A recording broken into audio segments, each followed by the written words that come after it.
پاکستان اور دنیا بھر میں لاکھوں دیکھنے اور سننے والوں کو عرش شریف کا سلام۔ آج اسٹینفورڈ یونیورسٹی نے ایک اسٹڈی کروائی اور اس میں یہ پتہ لگا کہ پوری دنیا میں ایک مثال ہے اور وہ مثال ہے پاکستان کی، جہاں کا وزیر اعظم اپنے غریب لوگوں کا احساس کرتا ہے اور پوری دنیا کو ایک فلاحی ریاست بنانے کے لیے اس کی تقلید کرنی چاہیے۔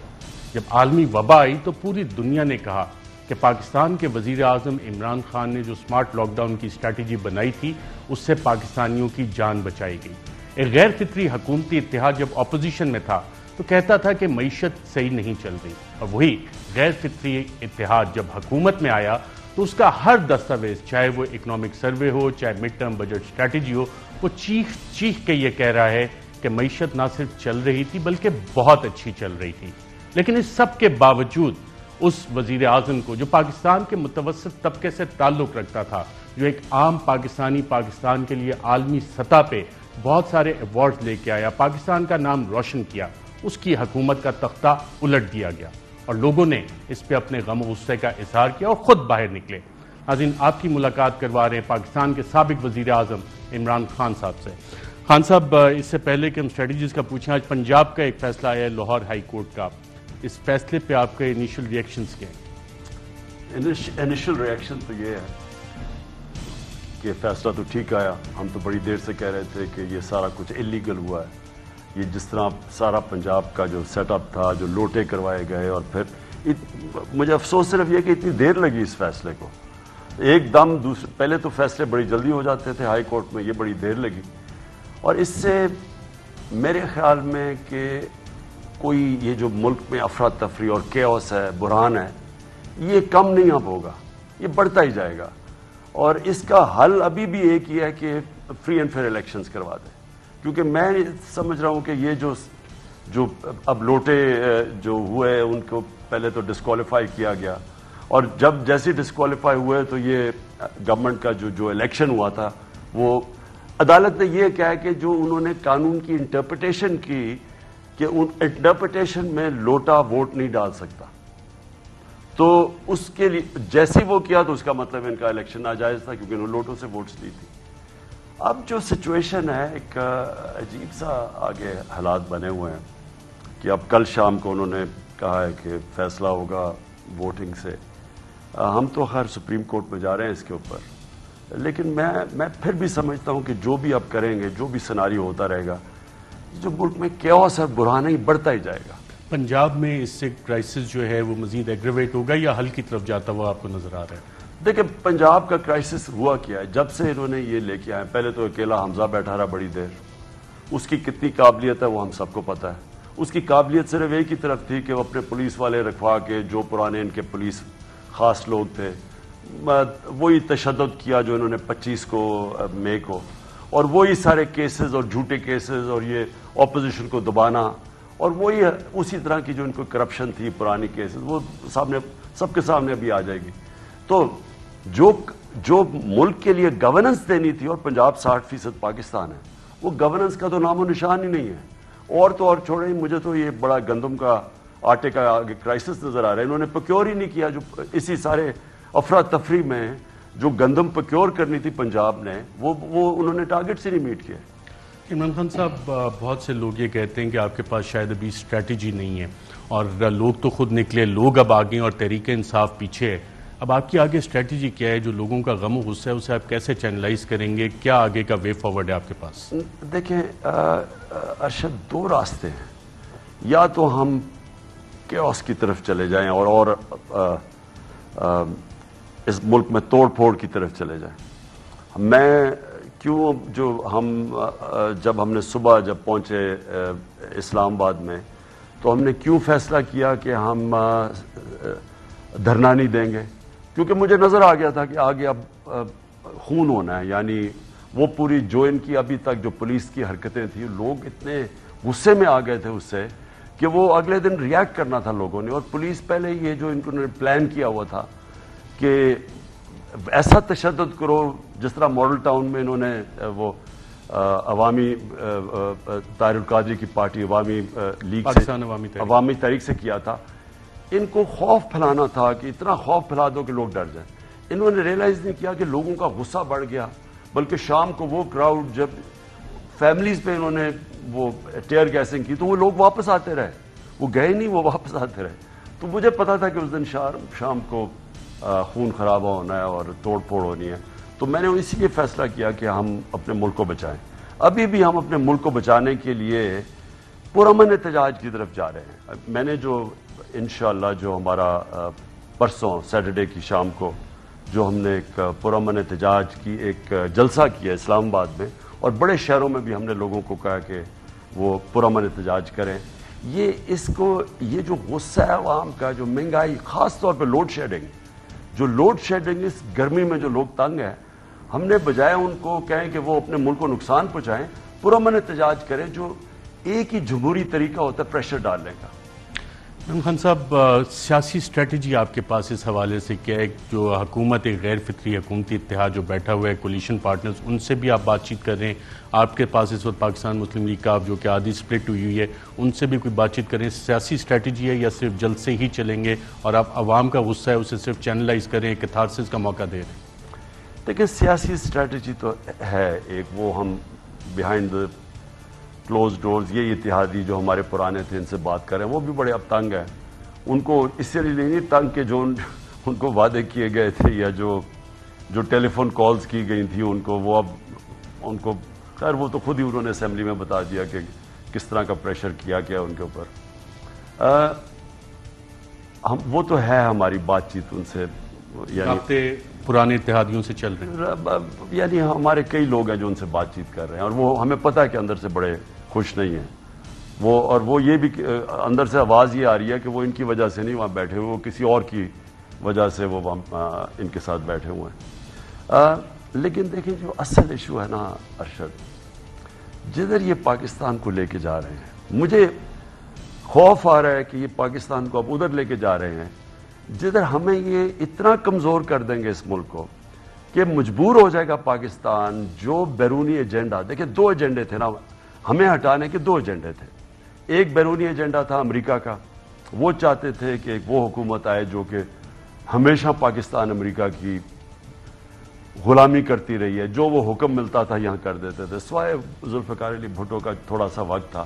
لیکن بیسکلی تو ہم ان کے کیمپ میں تھے, جو ہمیں وہ کہتے تھے ہم کرتے تھے, جس میں وار آن ٹیرر تھی. ہم نے ان کے دھمکی کے ایک دھمکی آئی اور ہم نے 80,000 لوگ بھی مروا دیے اس میں اور تباہی کی اپنے ملک کی. تو ان کا تو یہ تھا کہ جو وہ پاکستان سے ڈیمانڈ کریں پاکستان ہاں کرے, یعنی بیسز چاہتے ہیں پاکستان مانے. روس اگر وہ کہتے ہیں نہ جاؤ تو اگر لوگوں کو فائدہ بھی ہے لیکن ہمیں نہ جانا چاہیے. اگر ہندوستان ان کا ایلائی بھی ہے تو ہندوستان سب کچھ کرتا ہے روس سے اپنے عوام کے فائدے کے لیے, سستا تیل بھی لے لیتا ہے اور ہتھیار بھی لیتا ہے, لیکن پاکستان کو اجازت نہیں تھی. یعنی صحیح معنی میں ہم ان کی غلامی کر رہے تھے. تو جب تک ہم ان کی غلامی کرتے رہے ہم ٹھیک تھے. تو وہ واپس چاہتے تھے کہ جو میری کوشش تھی کہ اینٹی امریکن نہیں, آزاد فارن پالیسی, وہ میری جو کوشش تھی وہ واپس لے گئے ہیں اب وہ غلامی والی پالیسی پہ. تو ان کا تو یہ ایجنڈا تھا.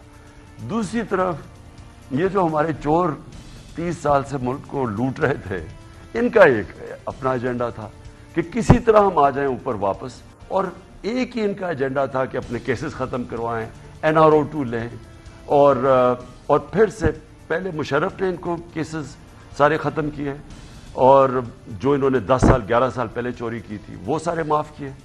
اس کے بعد کلین سلیٹ ہوئی, انہوں نے 10 سال پھر چوری کی. اب یہ چاہ رہے تھے کہ وہ جو 10 سال کی چوری کے کیسز وہ معاف کیے جائیں, جو کہ 1100 ارب روپیہ ہے. ان کا یہ بڑا کلیئر ایجنڈا تھا. اور اس کے بعد اوپر بیٹھ کے سارے وہ حربے استعمال کریں کہ کسی نہ کسی طرح ہم اوپر بیٹھے رہیں, الیکشنز ریگ کریں, ہمارے اگینسٹ کیسز بنائیں, سب کے اوپر FIRs کریں, میڈیا کے اوپر پورا پریس کریں, یعنی میڈیا کو کرش کریں کہ کوئی ان کے خلاف کھڑا نہ ہو, جس کو یا خریدو اور یا پھر اس کو کرش کرو. تو ان کا تو ایجنڈا بڑا کلیئر ہے. لیکن پاکستان کدھر جا رہا ہے, اور میں اس لیے اپنے نیوٹرلز کے اوپر حیران ہوں کہ کیا ان کو نظر نہیں آ رہا ہم کدھر جا رہے ہیں, کہ ایک ملک جو ساری پاکستان اکنامک سروے کے اندر واضح لکھا ہوا ہے کہ ہمارا انڈیکیٹر پازیٹیو تھا. مشکل وقت پہ کرونا تھا, پھر یہ جو انٹرنیشنل کموڈیٹی کرائسس, پھر یوکرین کا کرائسس, اس سارے وقت میں ایک گورنمنٹ اس ملک کو لے کے جا رہی تھی اور دنیا اکنالج کرتی ہے کہ مشکل بران پاکستان نے وہ پالیسیز اختیار کی کہ جو ساری دنیا مانتی ہے. کرونا کیوں اصل تو کرونا اور آفٹر کرونا کے ایفیکٹس تھے نا, تو اس میں ہم جس طرح نکلے ہیں اور وہ سارے جو پاکستان اکنامک سروے یہ صاف ثبوت دیتا ہے کہ ہر انڈیکیٹر ہمارا پازیٹیو تھا. ادھر جا کے گورنمنٹ نے انہوں نے گرائی, اور گرائی کیسے کہ پہلے پولیٹیکل انسٹیبلٹی کی. میں نے نیوٹرلز کو بتایا اور شوکت طری نے بتایا کہ جب یہ اس وقت آپ نے ڈی سٹیبلائز کیا ہے, یہ نہیں سنبھال سکیں گے اکانومی. جیسی پولیٹیکل انسٹیبلٹی آئی اکنامک انسٹیبلٹی آ جائے گی. عمران خان صاحب, آپ نے یہ ساری باتیں NRO2 کا بھی آپ نے ذکر کیا. جب آپ وزیر اعظم تھے اس وقت بھی آپ کہتے تھے میں NRO نہیں دوں گا. اس وقت بھی آپ کو کہا جا رہا تھا کہ ان کو NRO دیا جائے, ان کے کیسز معاف کر دیے جائیں, اور اب کیا NRO2 باقاعدہ نیب میں جو ترامیم کی گئی ہیں امپلیمنٹ ہو گیا؟ دیکھیں نا, اب میں نے تو سنا ہے کہ وہ احسن اقبال پہنچ گئے تھے کہ جی میرے وہ جو نارووال میں نے وہ اسٹیڈیم پہ پتہ نہیں کتنا پیسہ لگایا, مجھے اسے چھوٹ دے. یعنی اب وہ اپنے کیس ختم کروانے کے لیے عدالتوں میں جانا شروع ہو گئے ہیں. یہ پہلا تو ہو گیا کیس. دیکھیں ارشد, دیکھیں جو میں اگر ساری چیزیں چھوڑیں, پالیٹکس بھی چھوڑیں, اس وقت صرف پاکستان کا سوچیں. یہ جب ان کو NRO2 مل گیا اور اس کے جب حالانکہ ہم نے سپریم کورٹ میں چیلنج کیا ہوا ہے, اور میں یہ امید رکھتا ہوں کہ سپریم کورٹ اس ملک کو بچائے گا تباہی سے, کیونکہ NRO2 جو ہے وہ یہ نہیں کہ ان کے 1100 ارب روپیہ معاف ہو جائے گا. وہ یہ ہے کہ آگے سے پاکستان کے لیے وائٹ کالر کرائم پکڑنا ناممکن ہو جائے گا. انہوں نے اس میں ایسی ترمیم کر دی ہیں کہ آپ جو وائٹ کالر کرائم کے عوام کے لیے مطلب یہ ہے کہ جو طاقتور لوگ چوری کرتے ہیں, جس کو وائٹ کالر, ایک تو ہوتا ہے نا بھینس چوری, گاڑی چوری, یہ چھوٹے چور ہوتے ہیں, ان سے کبھی ملک تباہ نہیں ہوا. جو ہمارے نبی صلی اللہ علیہ وسلم نے کہا تھا کہ وہ قومیں تباہ ہوتی ہیں جو چھوٹے چور کو پکڑتی ہیں لیکن بڑے طاقتور کو نہیں پکڑ سکتی, کیونکہ طاقتور کی چوری ملک کو تباہ کرتی ہے. اب انہوں نے طاقتور کی چوری کو لائسنس دے دیا ہے. انہوں نے ایسی ترمیم کر دی ہیں. مثلا وائٹ کالر کرائم ساری دنیا میں ہے کہ میں اگر پبلک آفس ہولڈر ہوں, میں اگر پرائم منسٹر ہوں, بیوروکریٹ ہوں, اگر میرے پاس میری تنخواہ ہے 20,000 روپیہ لیکن میرے سارے سے اربوں کے ہو گئے ہیں, تو جو ساری دنیا میں ہے پبلک آفس ہولڈر, مجھے ثابت کرنا پڑتا ہے کہ میرے کدھر سے میں یہ کمائی کیا کہ میرے اربوں کے احساس سے ہو گئے. انہوں نے الٹا کر دیا. انہوں نے کہا کہ نہیں, اب نیب ثابت کرے گی کہ جناب آپ کے پیسے کدھر سے آئے. وہ تو ناممکن ہے اگر ان کے پاس اچھے وکیل ہو. ابھی مشکل ہے پکڑنا وائٹ کالر کرائم کو, انہوں نے تو چھوٹ ہی دے دی. پھر اچھا, مجھے میرے باہر جناب لنڈن کے اندر میرے 4-5 فلیٹس ہیں جو ان کے تو خیر اس سے بہت زیادہ پراپرٹی ہے شریفوں کی اور زرداریوں کی, ان کے تو اربوں ڈالر کی پراپرٹیز ہے. اب اگر پکڑی بھی گئی کہ اچھا جی ثابت ہو گیا کہ یہ ان کی پراپرٹی ہے, عموماً انہوں نے چھپائی ہوئی ہیں کمپنیز کے پیچھے, آف شور کمپنیز کے پیچھے. سپوز ایک ثابت ہو جاتا ہے کہ ان کی پراپرٹی ہے اور باہر سے انفارمیشن آتی ہے جی ان کی پراپرٹی, وہ پاکستان کے اندر ایڈمٹ ہی نہیں ہوگی. اگر باہر سے انفارمیشن بھی آ گئی, انہوں نے قانون بنایا ہے کہ وہ ایڈمٹ ہی نہیں ہوگی عدالت میں. اس کا مطلب آپ چوری کر کے پیسہ باہر لے جائیں. اور پھر انہوں نے کیا کیا ہے, میں اپنے بیوی بچوں کے نام پہ پراپرٹی رکھتا ہوں, میں government office public office holder ہوں, میں اپنے پیسے چوری کر کے اپنے بیوی بچوں, وہ بھی انہوں نے بینامی بھی ختم کر دیا ہے کہ اگر کسی کو میں نے نام کر دیا. یعنی یہ تو انہوں نے ملک سے ظلم کیا, مذاق کیا ہے. Supreme court of Pakistan Panama paper جب آئے تھے وہاں پہ باقاعدہ ایک کیس چلا, پھر GITs بنی, نیب کے کیسز ہوئے, اور اب اسحاق ڈار کہہ رہے ہیں کہ وہ بھی واپس آ رہے ہیں, وہ NRO2 کے نتیجے میں واپس آ رہے ہیں. دیکھیں اسحاق ڈار کی پہلے تو جو حدیبہ پیپر مل میں جو انہوں نے واضح طور پہ میجسٹریٹ کے سامنے کنفیشنل سٹیٹمنٹ دی ہوئی ہے, اور وہ میجسٹریٹ پوچھتا ہے کہ یہ تم بالکل تمہارے پر کچھ پریشر تو نہیں ہے. اس نے کہا کوئی پریشر نہیں ہے, کیونکہ نواز شریف تب باہر بھاگ گیا تھا, اسحاق ڈار یہاں رہ گیا تھا, اور یہ ڈرا ہوا تھا کہ اب اس کو پکڑ لیں گے. اس نے پھر بیٹھ کے کنفیشنل سٹیٹمنٹ دی کہ انہوں نے کیسے پیسہ شریف خاندان نے باہر بھیجا. کوئی قاضی فیملی لنڈن میں بیٹھی ہوئی تھی, ان کے بینک اکاؤنٹ میں لاکھوں ڈالر آ گئے, اور ادھر سے پھر انہوں نے کیسے پیسہ پاکستان واپس بھجوایا. اس کی اس نے باقاعدہ بینک اکاؤنٹس بتائے, اس نے ایک چیز بتائی اس کے اندر, اور وہ اس کے بعد انہوں نے اسحاق ڈار کو وہ وعدہ معاف گواہ بنا دیا. وہ جناب جنرل مشرف کے این آر او میں وہ بھی بیچ میں رہ گیا, وہ جو حدیبیہ پیپر مل گئے. اب اسحاق ڈار اب پہلے کیوں بھاگ گئے, نون لیگ کی گورنمنٹ. اچھا پہلے تو اسحاق ڈار کو بتائیں, اس سے سوال پوچھیں کہ ہماری تو گورنمنٹ نہیں تھی, نون لیگ کی گورنمنٹ تھی. ان کی گورنمنٹ کے اندر وہ پرائم منسٹر اپنے جہاز میں اس کو چوری کر کے باہر لے کے جاتا ہے ملک سے اور اس کو باہر بھگا دیتا ہے. اور یہاں کی عدالتیں آزاد تھیں. یہ کسی ٹائم پہ بھی آ کے, یہاں تو عدالتیں ہم سب جانتے ہیں آزاد ہیں, تو اس نے کیا وجہ ہے کہ وہاں بیٹھا رہا جب تک NRO2 نہیں ملا تب تک واپسی کا نہیں سوچ رہا. ایک طرف غیر فطری حکومتی اتحاد کو بقول آپ کے NRO2 دیا جا رہا ہے, دے دیا گیا ہے. آپ کی جماعت کے ساتھ کیا ہو رہا ہے؟ کیا آپ کی جماعت PTI کو توڑنے کی کوششیں بھی ہو رہی ہیں؟ میں نے کبھی دیکھیں, میں نے جنرل مشرف کے مارشل لا ہی تھا, وہ بھی میں نے تو وہ دور دیکھا ہوا ہے.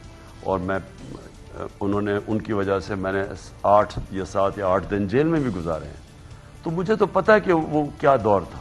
میں آپ کو یقین دلاتا ہوں ارشد, جو اس وقت یہ جس طرح کا ظلم کر رہے ہیں, جو اپریشن کر رہے ہیں, جو دبا رہے ہیں, جس طرح کی میڈیا کے اوپر, جس طرح کی ہمارے لوگوں کے اوپر, میں نے کبھی ایسا دباؤ نہیں دیکھا. یعنی شاید کہتے ہیں کہ جنرل ضیاء کے مارشل لاء میں اس طرح کا تھا, لیکن میں نے جنرل مشرف کے دور میں ایسا نہیں دیکھا. میں نے کسی جمہوری حکومت میں اس طرح کا پریشر کسی پارٹی پہ نہیں دیکھا جو یہ اب ہمارے اوپر لگا رہے ہیں. سویلین فساد ہے جس کے پیچھے پھر مارشل لا ہے. مجھے تو یہ مارشل لا, اگر دیکھیں نا, آپ میڈیا کا منہ بند کر رہے ہیں, میڈیا کے اوپر جس طرح کا پریشر, کدھر گئے وہ لوگ جو ہمارے زمانے میں ہر روز ہمیں گالیاں پڑتی تھی میڈیا سے, اور ہمیں کہتے تھے جی ہم میڈیا پہ کچھ کر رہے ہیں. وہ کیا کر رہے تھے ہم تو اپنے آپ کو بچا رہے تھے سارا, کہ کوئی فیک نیوز آتا تھا تو میں عدالت میں ایک میڈیا والے جس نے میرے پہ جھوٹ کیا, میرے یہاں بنی گالا کے اوپر بھی اور کوئی ذاتی زندگی پہ کیا, میں عدالت میں 3 سال 3.5 سال مجھے تو انصاف نہیں ملا. میں عدالت میں اس کو پکڑ کے, اسی جرنلسٹ کو نواز شریف نے پکڑ کے 3 دن بند کے مار بھی پڑوائی ہوئی تھی. میں نے تو عدالت میں گیا, تو ہم تو وہاں بے بس پھر رہے تھے. ہمارے وزیروں کو برا بلا فیک اکاؤنٹ, فیک نیوز ان کے اوپر آ رہی ہے. یہاں یہ ہو رہا ہے کہ دھمکیاں دی جا رہی ہیں, FIRs کاٹی جا رہی ہیں, سوشل میڈیا کے لوگوں کو اٹھایا جا رہا ہے, اور ہر ایک کو کوئی اتنی سی کوئی دے دے اس کے اوپر دھمکیاں آ جاتی ہیں. ایسا تو ہم نے کبھی نہیں دیکھا. یعنی میں نے پہلے ہوگا جنرل ضیاء کے زمانے میں, مجھے نہیں پتا, لیکن مجھے اس دور میں تو مشرف میں بھی ایسا دور نہیں ہم نے دیکھا. آپ کے اوپر 15 FIRs ہیں, آپ کی جماعت کے اوپر FIRs ہیں.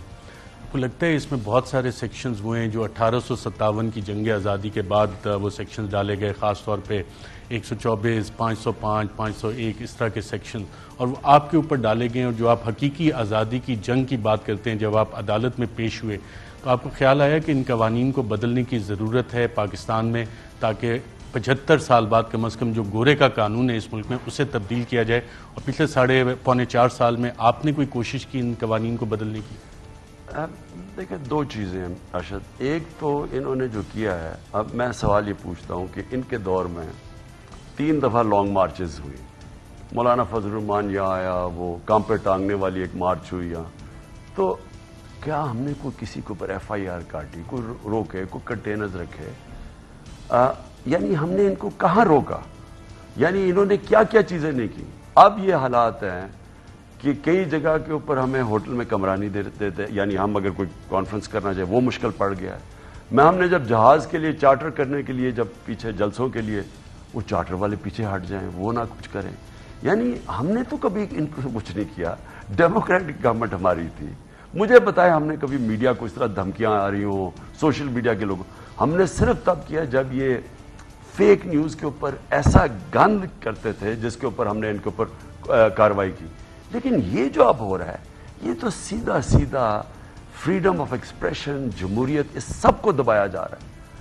اور کیونکہ یہ آرٹیفیشل سیٹ اپ اوپر لے آئے ہیں, اب اس آرٹیفیشل سیٹ اپ کو ایک سلیکٹڈ سیٹ اپ کو جو کہ بیرون ملک کی سازش کے تحت آیا ہے, ان کو اب اوپر رکھنے کے لیے یہ سارے حربے استعمال کر رہے ہیں, جس کے اندر میڈیا کے اوپر, جس طرح ہمارے لوگوں پارٹی توڑنے کی بات کر رہے ہیں, ہمارے میں نے ابھی انٹرویو کر رہا تھا اپنے کینڈیڈیٹس کو جو بائی الیکشن کے ٹکٹس کے لیے، ان کو کئیوں کو دھمکیاں ہیں کہ آپ ٹکٹ نہ لیں پی ٹی آئی کا. ایسے تو کبھی نہیں ہوا. اور پھر جو الیکشن کمیشن ہے جو یہ رول ادا کر رہی ہے، یہ تو اب اگر آپ سندھ کا الیکشن دیکھ لیں تو چلیں چھوڑیں، پی ٹی آئی تو بول رہی ہے، ایم کیو ایم ان کی اتحادی ہے، ان سے سن رہے کہ وہ الیکشن کے متعلق کیا کہہ رہے ہیں. جے یو آئی ان کی اتحادی ہے، ان سے پوچھ لیں کہ انہوں نے وہ سندھ کے الیکشن کا کیا مذاق. یعنی لوگوں کو انہوں نے جس طرح ذوالفقار علی بھٹو نے 77 میں کئی لوگوں کو ان الیکٹڈ ان اپوزڈ جتا دیا تھا، انہوں نے آپ صرف سیٹیں دیکھیں کتنی آپ ان اپوز جیتی ہیں. اور پھر اس کے پیچھے جائیں کہ کیسے پولیس نے دھمکیاں دی، لوگوں کو اٹھا کے لے گئے. یعنی یہ کون سی جمہوریت ہے؟ سو اس جمہوریت کو، اس سیٹ اپ کو بچانے کے لیے یہ سارے ہمارے جمہوری اداروں کی تباہی کر رہے ہیں.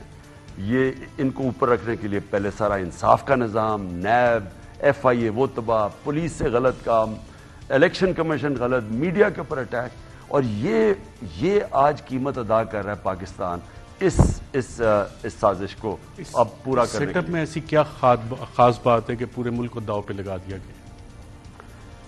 دیکھیے ارشد، میں آپ کو آنیسٹلی بتاؤں، میں نے یہ بڑا سوچا ہے کہ یہ کیا تھنکنگ ہے اس کے پیچھے. کہ دیکھیں آپ کو آخر میں تو پاکستان کا سوچنا ہے نا. اگر کوئی چلیں غلطی ہو بھی گئی، آپ نے شروع میں ریئلائز کیا کہ دیکھیں یہ پتہ نہیں کیا تھنکنگ ہوگی کہ سمجھتے تھے کہ شہباز شریف کوئی جینیس ہے. ایک تو یہ بھی اشتہاروں کے اندر جس نے اپنے آپ کو اتنا بڑا ہوا بنایا ہوا تھا، وہ چلے شکر ہے اللہ کے سامنے، وہ تو دودھ کا دودھ پانی کا پانی ہو گیا نا کہ شہباز شریف صبح 7 بجے آفس میں پہنچ جاتے. جی اب وہ پتہ چل گیا کہ وہ اصلیت کیا ہے، کہ وہ اکانومی جو اکنامک سروے آف پاکستان میں رپیٹ کرتا ہوں انہوں نے پبلش کیا ہے، اس میں دیکھ لیں کہ کدھر چھوڑ کے گئے تھے، آج انہوں نے کدھر پہنچا دی.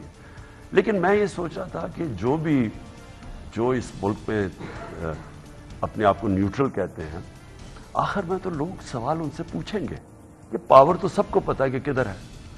تو وہ جو پاور بیٹھی ہیں ان کے اوپر کوئی ذمہ داری نہیں ہے کہ دیکھ رہے ہیں اگر یہ ملک جا رہا ہے. دیکھیں میں آپ کو بتاؤں، میرا سب سے بڑا خدشہ یہ ہے کہ یہ میں نے شروع میں بات کی، اتنا ہمیں کمزور کر دیں گے اکنامکلی، ہمیں ادھر لے کے جا رہے ہیں. میں نے پہلے بات کی بڑا شور، جی عمران خان نے غداری کر دی کچھ. میں نے پہلے بھی یہ کہا کہ ہم نے اپنے سامنے سوویت یونین کو ٹوٹتے دیکھا. مجھے اچھی طرح یاد ہے جو گورباچوف آیا کیا ہوا، اس سے پہلے یہ جو افغان جہاد کے اندر وہ کمزور کیسے ہوئے، اکنامکلی ڈرین کیسے ہوئے، جب اکانومی نیچے گئی تو کیسے وہ اتنا بڑا طاقت تھی جو دنیا کی سیکنڈ بگ سپر پاور، کیسے وہ کرمبل کی، ہمارے سامنے ہوا. جب آپ کی معیشت جب وہ ادھر تک پہنچ جاتی ہے تو کیا ہوتا ہے؟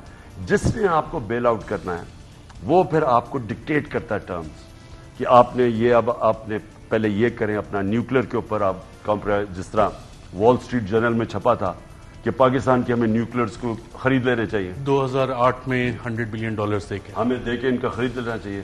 تو مجھے ڈر اب کیا ہے؟ دیکھیے ایک طرف ہے نیوٹرلز، سب سے بڑی بات یہ ہے کہ ان کی ذمہ داری ہے پاکستان کا ڈیفنس. دوسری طرف ہے یہ چور جو اوپر آ گئے ہیں. ان چوروں کو اوپر رکھنے کے لیے جن کا صرف ایک مقصد ہے، پہلے ان کا مقصد تھا کہ شہباز شریف پکڑا جانا تھا. شہباز شریف کا 1 مہینے کا کیس رہ گیا تھا، وہ بھی کھینچ کے لے کے آیا ہے، بلکہ اس کو بچایا گیا ہے. اس کا بڑی پہلے کنوکشن ہو جانی چاہیے تھی. اوپن اینڈ شٹ کیسز تھے نا. آپ کے بچوں کے نام پہ یہ پیسے آ رہے ہیں، نوکروں کے نام پہ پیسے، ادھر سے آپ پیسے لے رہے ہیں. یعنی اس میں کوئی اور آدمی ہوتا تو ابھی تک جیل میں ہوتا. اس کو جلدی تھی اپنے کیسز بچانے کے لیے، اوپر سے ساروں کے کیسز پھنسے اور میچور ہوتے جا رہے تھے، کھینچتے جا رہے تھے. انہوں نے اپنے کیسز بچانے تھے.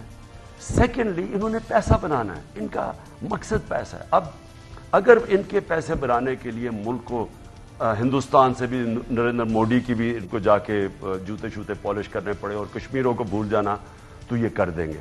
اسرائیل کو ریکگنائز کرنا ہے، اگر ان کے پیسے بچ جائیں یہ کر دیں گے. ان کا تو مقصد ہی کچھ اور ہے. ان کا کوئی انٹرسٹ نہیں ہے. ان کے اربوں ڈالر باہر پڑے ہوئے ہیں. جن لوگوں کے اربوں ڈالر آج باہر بینکوں میں، آف شور اکاؤنٹس، ان کی پراپرٹیز، صرف لندن میں پراپرٹیز دیکھ لیں ان کی ورتھ کتنی ہے. تو جن کا اتنا زیادہ پیسہ پڑا ہو، کیا ان کا انٹرسٹ ہے کہ پاکستان اگر اسرائیل بھی تسلیم کر دیں ان کو کیا فرق پڑے گا؟ یا ہندوستان سے اگر ہم کشمیریوں کو ہم نے بھولا ہے نا، ہندوستان سے اگر ہم کشمیریوں کی ساری قربانیاں آج بھول جاتے ہیں تو ہندوستان سے دوستی کرنے میں کیا ہے؟ ان کو ہندوستان کو علاقے کا تھانے دار ماننے کے لیے کیا ہے؟ یعنی کسی چیز میں بھی کیا ہے؟ بلکہ جو نظریہ پاکستان ہے اس کو بھی بیچ دو تو اس میں کیا ہے؟ کیونکہ ان کا انٹرسٹ پیسہ ہے. لیکن نیوٹرلز کے اوپر آخر میں تو دنیا نے، تاریخ نے ان کی طرف دیکھنا ہے کہ آپ کیا کر رہے تھے اس وقت. اور پاکستان کا کون سوچ رہا تھا، اس حوالے سے بھی سوال آتے ہیں. اسٹریٹجک کمیونیکیشن سیل بنا ہے، وہ کیا کام کر رہا ہے؟ جاسوسی وہ کس طرح سے ہوئی، اور پاکستان میں اصل طاقت کس کے پاس ہے؟ اس پہ بات کریں گے ناظرین ایک وقفے. ویلکم بیک ناظرین. بریک پہ جانے سے پہلے سابق وزیر اعظم عمران خان نے کہا کہ پاکستان کا سوچنا چاہیے. بطور وزیر اعظم جون میں CIA چیف نے یہاں پہ وزٹ کیا، اس کے بعد خبریں چھپی کہ بیسز مانگ رہے ہیں. 19 جون کو آپ نے ایک انٹرویو کہا ایبسولوٹلی ناٹ.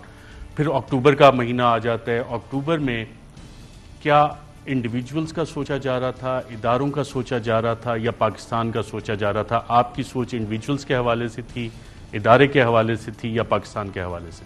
دیکھیں میری سوچ، دیکھیں میرا ارشد جینا مرنا پاکستان میں وہ واحد پاکستانی ہوں یہ پولیٹیشنز میں سے جس نے باہر کمائی کی. میری جو بھی کمائی تھی باہر کی تھی، میں نے سب کچھ بیچ کے میں پاکستان ہوں. آج میرا کوئی بھی اثاثہ کچھ پاکستان سے باہر نہیں ہے، اور وہ اس لیے کہ میں نے کبھی سوچا ہی نہیں پاکستان کے علاوہ میرا کوئی گھر تھا. میں وہ ہوں جس کو انگلش اسٹیبلشمنٹ کے اندر تھا. جو بھی میری شادی تھی وہ اس گھرانے سے تھی کہ وہ یعنی آپ کہنے نا ان کی پرانی اسٹیبلشڈ فیملیز کے اندر تھا. تو میں تو جانتا تھا، مجھے انہوں نے اپنایا بھی اپنا. لیکن کبھی میں نے نہیں سوچا کہ پاکستان کے علاوہ میرا کوئی گھر ہے. کبھی میں نے پاکستانی پاسپورٹ نہیں سوچا، حالانکہ میں اتنی دیر تھا. مجھے صرف افسوس آج یہ ہے کہ جو اس وقت پاکستان کے وہ ادارے جن کو سوچنا چاہیے پاکستان کا، وہ کیسے ان لوگوں کو بیک کر سکتے ہیں. میرے ذہن میں بھی یہ نہیں آ سکتا کہ وہ لوگ، ہم 30 سال سے یہ 2 خاندان چوری کر رہے ہیں. بچہ پاکستان میں جانتا ہے انہوں نے اس ملک کے ساتھ کیا کیا. ان کے اوپر باہر کیسز، ان کی باہر اخباروں کے اندر، ان کی میگزین کتابوں کے اندر ان کی چوری کا لکھا ہوا ہے. آپ ان کو اٹھا کے تو دیکھیں، آپ گوگل تو کریں کہ ان کی کون سی باہر وے آف دا ورلڈ، پتہ نہیں کیپٹلز اکیلیز ہیل، ان کے اوپر ان کی BBC کی ڈاکیومنٹس ان کی چوری کے اوپر بنی ہوئی. ان کو اٹھا کے اوپر بٹھانا اور پھر ان کو اوپر رکھنا، یعنی سارے پاکستان کی ادارے ختم کر رہے ہیں ان کو اوپر رکھنے کے لیے. اور پھر یہ نہیں سوچنا کہ ملک کس طرف جا رہا ہے. میں یہ سمجھتا ہوں کہ میں پھر سے یہ کہتا ہوں کہ تاریخ بھولے گی نہیں. اب دیکھیں جو چیز سامنے نظر آ رہی ہے جی، آرمی چیف کے اوپر یہ سارا ہوا ہے جی، اگلا آرمی چیف کون بنے گا. میں آج یہ سوال پوچھتا ہوں کہ کیا پاکستان زیادہ امپورٹنٹ ہے یا آرمی چیف زیادہ امپورٹنٹ ہے؟ کیا ہمیں کوئی فکر ہے پاکستان کی بھی؟ اور مجھے یہ کہا جا رہا ہے کہ جو ہو جنرل فیض کو لانے کے لیے اپنا وہ کوئی فیورٹ بنا. میں نے کبھی سوچا بھی نہیں کہ اگلا آرمی چیف کون ہوگا. میرا تو سیدھا ذہن یہ ہے کہ جو بیسٹ آدمی ہوگا، جو میرٹ پہ آئے گا، میں اس کو تب نومینیٹ کروں. مجھے پچھلی جولائی میں تھوڑا سوچنا تھا کہ اگلے نومبر میں کون چیف بنے گا، لیکن یہاں وہ گیمز چلی ہوئی تھی. اور اس میں یہ نون لیگ شامل ہے، کیونکہ نواز شریف نے ہمیشہ اپنا آدمی رکھنے کی کوشش کی ہے. اس کو میرٹ کا سپیلنگز نہیں آتے اس کو کہ میرٹ کیا ہوتی ہے. اس نے زندگی میں میرٹ فالو نہیں کی. وہ جب چیز جو وہ آرمی چیف نومینیٹ کرے گا وہ کہے گا، وہ جس طرح پنجاب پولیس میں جو اپنے لوگ بھرتی کرتے ہیں، ان کا وہ آئیڈیا ہے. ان کو پاکستان کی کیا پرواہ ہے؟ نواز شریف مجھے بتائیں اس کا پاکستان میں سٹیک ہے کیا؟ جب کوئی مشکل ہوتا ہے باہر بھاگ جاتا ہے. شریف ڈاکٹرائن کا اعتزاز احسن ذکر کرتے ہیں. 29 نومبر کو جو کہ ISPR نے کہا ہے کہ آرمی چیف ایکسٹینشن ہے، نیا آرمی چیف کیا PDM اور شہباز شریف اسی شریف ڈاکٹرائن کے تحت اپوائنٹ کریں گے، اور اس پہ انسٹیٹیوشن پہ کوئی فرق پڑے گا اگر یہ کنٹروورشل گورنمنٹ اپوائنٹ کرتی ہے؟ دیکھیں، سب سے پہلے مجھے بتائیں ان کا انٹرسٹ ہے کیا؟ جن لوگوں کے ان کے لٹرلی اربوں ڈالر باہر پڑے ہوئے ہیں، اور اب سے نہیں پڑے، انہوں نے 10 سال میں اپنے وہ جو چوری کیا وہ اوپر کی ہے. اس سے پہلے سے یہ 90 کی دہائی سے لگے ہوئے چوری کرتے ہیں. کون سا مجھے بتائیں آج ہندوستان کا نریندر مودی لے لیں کہ اس کی کتنی پراپرٹیز ہیں باہر. مجھے بتائیں کون سا پرائم منسٹر ہے جس کے بچے بھی باہر ہیں، وہ خود یہاں پرائم منسٹر بچے کہتے ہیں ہم برٹش نیشنل ہیں. کیوں نیشنل ہیں؟ کیونکہ سارے چوری کا پیسہ ان کے بڑے بڑے محلات خریدے ہوئے ہیں، وہ جواب دے نہیں سکتے پیسہ کدھر سے ہے، کیونکہ اس نے چوری کر کے پیسہ ان کے نام پہ کر دیا۔ مریم کے نام پہ 4 فلیٹس کر دیے، وہ جو مے فیئر کے فلیٹس ہیں، وہ 2 کمپنیز کے پیچھے پائے، وہی تو پینما کے اندر انکشاف ہوا تھا۔ اب کون سی دنیا میں یہ ہوتا ہے کہ آپ ملک کے پرائم منسٹر ہیں، سٹیکس آپ کے ملک سے باہر پڑے ہیں، یہ لوگ پھر استعمال ہوتے ہیں، یہ باہر کی قوتوں استعمال کر سکتی ہیں، ہندوستان ان کو استعمال کر سکتا ہے، اسرائیل اس کو استعمال کر سکتا ہے، اور امریکہ کے سامنے تو کھڑے نہیں ہو سکتے۔ تو اس لیے اگر 29 نومبر سے پہلے انتخابات نہیں ہوتے اور یہی حکومت اپوائنٹ کرتی ہے نیا آرمی چیف، تو وہ شریف ڈاکٹرائن کے تحت اپوائنٹ ہوگا؟ دیکھیں اب یہ بھی اتنی عجیب چیز ہوگی کہ یہ لوگ جو کہ کرپٹ ترین لوگ ہیں، جن کا سٹیک ہی پاکستان میں نہیں ہے، یہ پاکستان کی آرمی چیف اپوائنٹ کرے گا۔ یعنی میں پھر سے ذرا غور سے سوچے کہ وہ لوگ جن کا پرائمری کنسرن ہے اپنا پیسہ چوری کا بچانا اور پیسہ بنانا اور باہر پیسہ کیسے بچنا ہے، وہ پاکستان کا آرمی چیف جو کہ سب سے امپورٹنٹ پوزیشن ہے پاکستان میں اس وقت موجودہ حالات میں، تو وہ کریں گے۔ آپ خود ہی سوچیں کہ کیا ملک کس طرف جا رہا ہے۔ ناظرین یہاں پہ ایک وقفہ لیتے ہیں، وقفے کے بعد دوبارہ آپ کی خدمت میں حاضر ہوتے ہیں اور جاسوسی کی کیا کہانی تھی اس پہ بات کریں گے ایک وقفے کے بعد۔ ویلکم بیک ناظرین، ہمارے ساتھ موجود ہیں پاکستان کے سابق وزیر اعظم عمران خان صاحب۔ آپ کی جاسوسی جب آپ وزیر اعظم سے تب سے شروع ہوئی تھی یا وزیر اعظم ہٹنے کے بعد شروع ہوئی ہے؟ بڑا مجھے بھی حیرت ہوئی جب پتہ چلا کہ میرے نوکروں کو ایجنسیز ان سے وہ رکھوانا چاہ رہی تھی ٹیپ کر کے میرے بیڈ روم میں، تاکہ ان کو پتہ چلے کیا باتیں ہوتی ہیں۔ تو ہم جب پوری تفتیش کی گئی تو میں جب پرائم منسٹر تھا تب سے ان کو تیار کر رہے تھے، یعنی تب سے اس کو اپروچ کیا ہوا تھا وہ اس آدمی کو جو صاف کرتا ہے ہمارے گھر، اور وہ باقی دوسرے نوکروں کو کر رہا تھا، ملازم کو، تاکہ وہ رکھیں وہ ڈیوائس تاکہ جس سے ریکارڈنگ ہوتی ہے۔ آپ کے پارٹی کے مختلف لیڈران انہیں بھی بلیک میل کیا جا رہا ہے، انہیں کہا جا رہا ہے، زور دیا جا رہا ہے کہ پی ٹی آئی چھوڑیں، اور بلیک میلنگ کس طرح سے کی جا رہی ہے؟ ایک کو میں جانتا ہوں، اس کو بلیک میل کیا جا رہا ہے، اس کو یہی فیک ویڈیوز، یہ ڈیپ فیک ویڈیوز ہوتی ہیں اس طرح کے کہ جی ہم یہ کر دیں گے، ہم عام کر دیں گے، فیملیز کو، بچوں کو بھیج دیں گے، اس طرح کی چیزیں کی جا رہی ہیں۔ سابق وفاقی وزیر تو نہیں ہے، میں نام نہیں پوچھتا۔ ہاں ایک وزیر بھی ہے، یہ کیا جا رہا ہے۔ آپ کے سابق ایک اتحادی کو بھی بلیک میل کرنے کی کوشش کی گئی؟ ہاں بالکل کی تھی، اور نہیں یہ تو اوپر کے لیول پہ، لیکن جو نچلے لیول پہ ٹیلی فونز آتی ہیں، ان نیم نمبر سے ٹیلی فون آ جاتا ہے اور چیزیں آفر ہو جاتی ہیں اور آگے کا، یعنی اس لیول پہ یہ کام کر رہے ہیں جو میں حیران ہوں کہ میرے خیال میں مشرف کے دور میں بھی شاید ایسے نہ ہوا۔ عمران خان صاحب، آئین پاکستان ٹرائکاٹمی آف پاورز کا کہتا ہے، ایگزیکٹو جس کو کہ وزیر اعظم ہیڈ کرتا ہے، پھر پارلیمان ہے اور عدلیہ ہے۔ آپ سمجھتے ہیں پاکستان میں واقعی ٹرائکاٹمی آف پاور ہے کہ یہ ایک انویزیبل گورنمنٹ معاملہ چلاتی ہے؟ دیکھیں ارشد، پاکستان میں نا سب سے بڑا جو مسئلہ بنے گا نا، اور بنا ہوا ہے، وہ یہ ہے کہ ساری دنیا میں جو مینجمنٹ پرنسپل ہے نا، جس میں ایک مینجمنٹ کامیابی سے چلتی ہے، وہ جدھر اتھارٹی ہوتی ہے ادھر ہی ذمہ داری ہوتی ہے، یعنی ذمہ داری اور اتھارٹی ساتھ ساتھ چلتے ہیں۔ کوئی بھی سسٹم نہیں چل سکتا کہ آپ ذمہ داری کسی کو دیں اور اس کے پاس اتھارٹی نہ دیں، وہ سسٹم نہیں چلتا۔ اور یہ ایک پاکستان کے اندر آگے یہ جو بیلنس ہے، یہ بیلنس ریسٹور کرنا پڑے گا۔ آپ نے 27 مارچ کو بھی کہا، اس کے بعد متعدد بار کہا کہ وزیر اعظم تو میں تھا، تو پھر مراسلہ کس کو ایڈریس تھا؟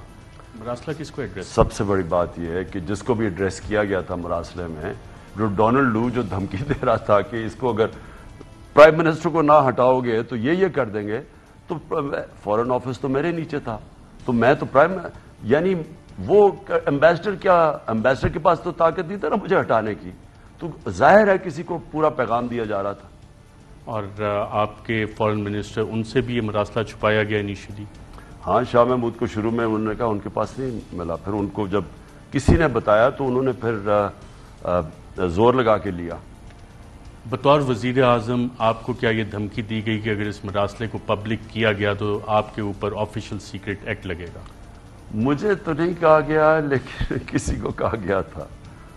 NSC میں بات ہوئی کہ تحقیقات ہونی چاہیے اس کی، آپ نے کابینہ اور NSC نے اس کو سیکنڈ کیا، جو 30 مارچ کو آپ کی اسپیشل کابینہ کی میٹنگ ہوئی، پھر 31 کو NSC ہوئی جس نے 30 کے آپ کے سارے ڈیسیجنز کو ریٹیفائی کیا. 30 کو جب آپ نے میٹنگ کی تھی کابینہ، اس میں سازش کے حوالے سے بات چیت ہوئی تھی؟ دیکھیں اس میں کوئی فیکٹس کیا ہے.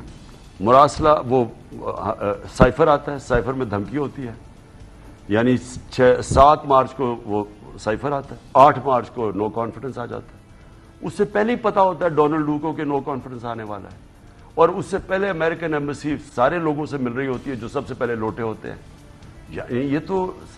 یہ جب تک ایک سپریم کورٹ سنتا نہیں ہے، انکوائری نہیں کرتا، اوپن جوڈیشل کمیشن نہیں بناتا، اس سے ہوگا کیا؟ کسی کو بھی اب وہ کہتے نہیں جی مداخلت تھی، سازش نہیں تھی. وہ کون فیصلہ کرے گا سازش؟ ہمیں پتہ ہے سازش تھی، ہمیں پتہ ہے کیا کیا ہوا ہے، لیکن بہترین طریقہ یہ تھا کہ اتنا بڑا ملک میں رجیم چینج ہو گیا. ایک اچھا بھلا ملک چل رہا تھا، اس کا بیڑا غرق کر کے رکھ دیا، مہنگائی آسمانوں میں اور اکانومی نیچے. وہ کوئی تو ذمہ دار ہے اس کا. تو کیا سپریم کورٹ کا کام نہیں کہ کم از کم ایک ہیئرنگ کرے تاکہ آگے سے چیز نہ ہو؟ دیکھیں دوسری چیز ارشد، کبھی اس ملک کے اندر کوئی وزیر اعظم آگے سے اگر امریکہ دھمکی دے گا کوئی کھڑا نہیں ہوگا. وہ اپنے انٹرسٹ ملک کے مفادات کے خلاف جا کے ان کو سلام کرے گا. اب جنرل مشرف نے جو کیا ہے، کبھی انکوائری ہوئی ہے کہ 80,000 آپ نے لوگ مروا دیے، ملک کا بیڑا غرق کر دیا؟ کیا ملا آپ کو؟ کس نے کہا تھا آپ کو کسی اور کی جنگ میں شامل ہو جاؤ؟ اب پاکستانی قوم کو جو اتنا آپ نے نقصان پہنچایا، کوئی انکوائری ہوئی ہے؟ ابھی بھی انکوائری ہونی چاہیے کہ آپ کی اکانومی ساری ٹھیک تھی، سٹیبل تھا، ایک دم آپ نے اٹھا کے لوگوں کی عذاب زندگی کر کے رکھ دیا. بجلی ختم ہو گئی ہے، لوڈ شیڈنگ شروع ہو گئی ہے، لوگ بیچارے اکانومی نیچے جا رہی ہے، انڈسٹری نیچے، ایکسپورٹس گرنی شروع ہو گئی ہے، ریمیٹنسز کم ہو گئی ہیں. کون ذمہ دار ہے اس کا؟ تو کم از کم کوئی تو انکوائری ہو تاکہ آگے سے یہ چیزیں نہ ہوں. عمران خان صاحب، NSC میں آپ نے چیئر کی اس میٹنگ کو، اور DGISPR کہتے ہیں کہ انٹیلیجنس اداروں نے تحقیقات کی. بطور وزیر اعظم آپ نے کوئی تحقیقات آرڈر کی تھی، اور کیا آپ کو کوئی رپورٹ پریزنٹ ہوئی تھی؟ دیکھیں یا تو وزیر اعظم ڈمی ہے. اب وزیر اعظم کو اگر آپ نے اتنا بڑا جب ہوا ہے تو کم از کم وزیر اعظم کو تو پتا ہونا کہ آپ نے کوئی تحقیقات کی ہے، اور کوئی پیش کرے پہ نیشنل سیکیورٹی کاؤنسل کے سامنے کہ جی یہ ہماری تحقیقات ہے. ہوائی بات کرنا کہ جی وہ ہم سمجھتے ہیں سازش نہیں ہے، اس کا کیا مطلب ہے؟ آپ کو پتہ ہے فیکٹس کیا ہے؟ فیکٹس یہ ہیں کہ ڈونلڈ لو کی دھمکی کے بعد ایک دم ساری چیزیں ہونی شروع. یہ جو آج الائز ہمارے بیٹھے ہوئے اتحادی وہاں کہہ رہے ہیں، اب ان کے منہ سے نکل گیا ہے اتحادی کہ ہم خوش تھے جی، اکانومی تو اوپر جا رہی تھی. اگر ان اتحادیوں نے اور ہمارے لوگوں نے لوٹا ہونا تھا تو پہلے ہوتے، جب مشکل وقت میں IMF کے پروگرام میں تھے، ہم مشکل وقت میں تھے، جب شروع میں آئے ملک کا دیوالیہ نکل گیا، کرونا ہو گیا، پہلے 2 سال مشکل تھے، تب نکل جاتے. جب اکانومی اوپر جا رہی ہے اور وہ کنفرم کرتا ہے کہ 17 سال میں سب سے بہترین اکانومی آپ کی گرو کر رہی تھی، تب آپ کو ایک دم یاد آ گیا کہ نہیں جی حالات اچھے نہیں. تو وہ تو اب پتہ چل گیا نا کہ ان کو بھی وہ بھی کنٹرول تھے پیچھے سے. میرا پوائنٹ یہ ہے کہ ارشد، ہم نے جب ملک آگے تب بڑھتا کب ہے؟ جب اپنی غلطیوں سے سیکھتا ہے. ایک انسان بھی آگے بڑھتا ہے، ادارہ بھی آگے. حمود الرحمان رپورٹ آئی 25 سال کے بعد پبلش ہوئی، پتہ ہی نہیں کہ کسی کو ذمہ داری نہیں اٹھایا، دبا دی. یہ اتنا بڑا حادثہ ہوا جو وار آن ٹیرر میں ہم نے اپنے ملک کی تباہی کی، کوئی رپورٹ ہی نہیں اس کے اوپر. اب یہ اتنا بڑا نقصان ملک کو قوم بھگت رہی ہے، اس کا کوئی فیصلہ نہیں ہوگا کہ جی کون ذمہ دار ہے اس کا. عمران خان صاحب، ایک آخری سوال، کیا یہ کہنا درست ہوگا جب تاریخ لکھی جائے گی کہ عمران خان پاکستان کی مڈل کلاس کو ریپرزینٹ کرتا تھا، عوام میں سے اٹھ کے وزیر اعظم آیا، اور جو پاکستان کی اشرافیہ جس نے ریگولیٹری کیپچر کیا ہوا ہے، انسٹیٹیوشنل کیپچر کیا ہوا ہے، اس نے کمیشنز بنائے، شوگر مافیا کے پیچھے گیا، IPPs کیا، ویٹ گندم سکینڈل، مختلف کمیشنز بنائے، وہ سارے اشرافیہ کے مافیا کو ایکسپوز کیا. اس لیے عمران خان قابل قبول نہیں تھا اور اسے ہٹانا ضروری تھا. اس میں کوئی شک نہیں ہے. بلکہ ارشد، جب میں شروع میں میری پہلی اپنی تقریر کی، اگر میں نے دیکھ لیں جس دن میں پرائم منسٹر بنا، میں نے قوم سے خطاب کیا. اس میں میں نے کہا یہ سب اکٹھے ہو جائیں گے. میں نے کہا یہ سارے جمہوریت کے نام پہ اکٹھے ہو جائیں گے کیونکہ ان کے انٹرسٹ ایک ہے. دیکھیں ایک کرپٹ سسٹم کے اندر جو فائدہ اٹھا رہے ہیں اس کرپٹ سسٹم سے، وہ تو نہیں چاہیں گے نا کہ وہ سسٹم چینج ہو. تو جو بھی اس سٹیٹس کو چیلنج کرے گا انہوں نے اکٹھے ہونا تھا. مجھے افسوس صرف یہ ہوا کہ وہ لوگ جن کو پتہ ہے, جو ملک کی فکر جن کو ہونی چاہیے, جو ان کو سمجھنا چاہیے کہ یہ ملک کے ساتھ ہماری ساری ڈیسٹنی ہے, جو اس چھوٹی سی کرپٹ ایلیٹ کا حصہ نہیں ہے, ان کو تو کھڑا ہونا چاہیے تھا اس کے ساتھ جو کہ ان چوروں کے اگینسٹ کھڑا تھا. سابق وزیر اعظم عمران خان, بہت شکریہ اس انٹرویو کے لیے. اور ناظرین, جو عمران خان صاحب نے بات کی کہ سب اکٹھے ہو گئے, اشرافیہ اکٹھی ہوگی, اشرافیہ کو بچانے والے اکٹھے ہو گئے, لیکن عوام کی میجورٹی عمران خان کے ساتھ بغیر کسی آواز کے کھڑی ہوگی. آج کے پروگرام میں ناظرین اتنا ہی, اجازت دیجیے گا. اللہ.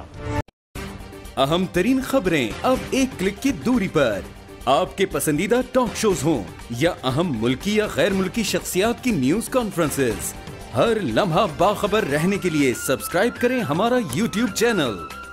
موسم کی صورتحال ہو یا کھیل کے میدان سے خبریں, اپنے موبائل فون سے ملکی اور بین الاقوامی اہم خبروں تک رسائی کے لیے ڈاؤن لوڈ کیجیے موبائل ایپ.